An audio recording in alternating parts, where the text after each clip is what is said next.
Gate 2025 का question है, relation और फंक्शन पे बेस्ड। हाँ, रिलेशन का ही ज़्यादा यूज है, फंक्शन बहुत मॉडरेट यूज है। तो यहाँ पे सेट जो लिया गया है उसमें सारे फंक्शन का एक सेट बनाया गया है और सारे फंक्शन के लिए कॉमन डोमेन है और सारे फंक्शन के लिए कॉमन को डोमेन है। कहने का मतलब है सारे फंक्शन की जो वैल्यू आएगी 1 से n इनपुट करने पे या तो 0 आएगी या तो 1 आएगी, भले इतना सारा तामझाम लिखा गया है। एफ जी से रिलेटेड तभी होगा जब एफ एक्स आपका जी एक्स से लेस देन या इक्वल टू हो। अब आप ये देखिए कि सिमेट्री तो कतई नहीं संभव है कि अगर मान लीजिए f x is less than g x less than equal to g x है, तो जाहिर सी बात है इस तरफ आप 1 लिखेंगे, इधर 0 लिखेंगे, या 1 1 लिखेंगे या 0 0 लिखेंगे, या 0 0 1 तो हो नहीं सकता है, 0 1 का संभावना ही नहीं है। इन 3 सिचुएशन में हो सकता है।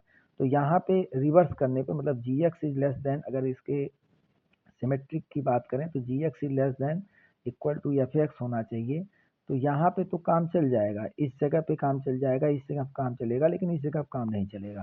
तो इस नाते हर सिचुएशन में हर एक पेयर के लिए ए बी है तो बी ए नहीं होगा, इस नाते ये सिमेट्रिक नहीं होगा। ये कहानी आपकी खत्म हो गई, सिमेट्रिक कतई नहीं हो सकता है।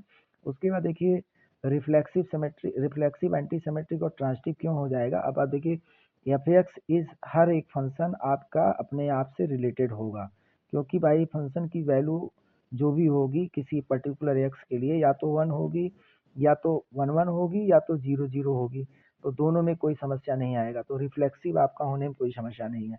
एंटी सिमेट्रिक की जहाँ तक बात है, जब सिमेट्रिक नहीं है तो आपका या तो एसिमेट्रिक होगा या एंटी सिमेट्रिक होगा। अब एंटी सिमेट्रिक के साथ एसिमेट्रिक साथ रिफ्लेक्सिव हो नहीं सकता है, तो इस नाते एंटी सिमेट्रिक होगा। तो एंटी सिमेट्रिक आपका हो गया। रही बात ट्रांजिटिव की, तो आप अगर एफ वन एक्स जो है related to f two x है और f two x related to आपका एफ थ्री एक्स है, तो जाहिर सी बात है कि f one x f three x से भी रिलेटेड होगा, क्योंकि इधर की वैल्यू कम इधर की वैल्यू ज़्यादा या इक्वल, ऐसे इधर की वैल्यू कम इधर की वैल्यू ज़्यादा या इक्वल, तो जाहिर सी बात है सबसे सबसे छोटा पड़ जाएगा, तो f one x is related to f three x हो जाएगा। तो आपका एंटी सिमेट्रिक के केस में ट्रांजिटिव के केस में कोई दिक्कत नहीं है। लैटिस की जहाँ तक बात है, देखिए सारे फंक्शन की वैल्यू के 4 कॉम्बिनेशन बन सकते हैं, या तो 0 0 होगा या तो 0 1 होगा या तो 1 0 होगा या 1 1 होगा। क्योंकि least upper L U B और जी एल बी जब आप किन्हीं दो एलिमेंट के लिए कैलकुलेट करेंगे तो 0 0 का भी एल यू बी एग्जिस्ट करेगा और जी एल बी एग्जिस्ट करेगा, 0 1 का भी करेगा, 1 0 का भी करेगा, 1 1 का भी करेगा। इस नाते L U B G L B calculate करने में कोई दिक्कत नहीं होगा, एग्जिस्ट ही करेगा। जहाँ तक इक्विवेलेंस रिलेशन की बात है वो नहीं हो सकता है, क्योंकि सिमेट्रिक पहले ही फेल हो गया है। तो इस नाते केवल बी और सी ऑप्शन आपका सही है।